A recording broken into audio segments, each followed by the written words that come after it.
অক্লান্ত সময় প্ৰণয়ৰ নুবুজা গল্প।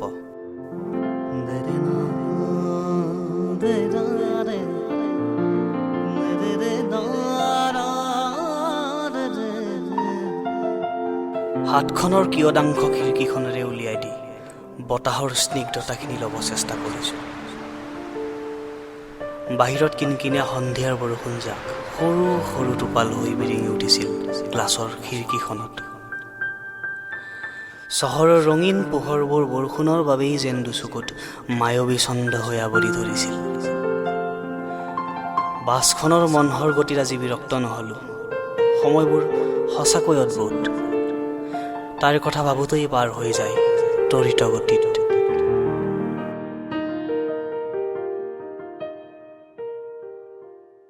ঐ ইপিনে আছোন, ইছ, তাৰ মাতত মোৰ সত্তাই বিচাৰি লৈছিল সেই অময়া সুবাস।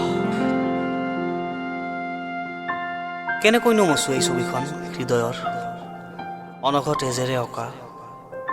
কেনেকৈনো পাহৰিম তাইৰ সৰহ সৰু সৰু কথাবোৰ আৰু তাত বিলীন কৰি দিয়া মোৰ এজাক সজল মৰমৰ বাৰিষা।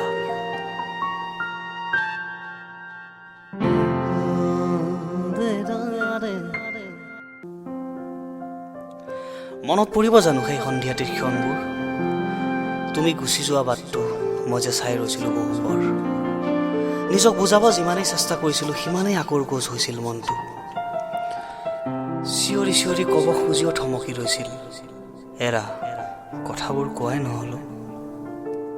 স্বাভাৱিকতাই যিদিনা হাৰ মানিছিল বীজদৰীয়া অনুভূতিবোৰৰ অমুখ অন্বেষণত, জীপাল হৈ উঠা প্ৰতিটো উশাহে ৰচিছিল অময়া ছন্দ। দুচকুৰ গভীৰতাত নিমগ্ন কৰিছিলোঁ যেতিয়া দৃষ্টিৰ এপলক। প্ৰশস্তিয়ে বিচাৰি লৈছিল নতুন ঠিকনা আৰু সবুজন হৈ উঠিছিল কলিজাৰ অনামক পিয়াজ।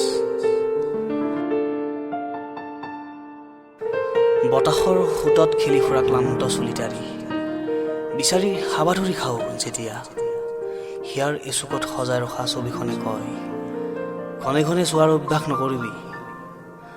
নোপোৱাৰ বেদনাও কেতিয়াবা পৰিণত হয় এক অদ্ভুত আসক্তিত। এৰা সকলো জানিও অভিমানী হিয়াৰ এচেৰেঙা অনুভূতি সংশয়ৰ প্ৰতিচ্ছবিখনো অসাৰ হয় অদৃশ্যৰ গৰল উপহাৰত। কিছু কথা অব্যক্ত হৈ ৰ'ল।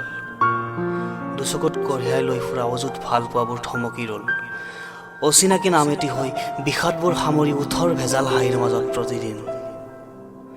হয়তো চিৰদিনৰ বাবে অতীত হৈ ৰ'ব সময়বোৰ, হাঁহিবোৰ, ধেমালিবোৰ, অভিমানবোৰ আৰু ভাল পোৱাবোৰ।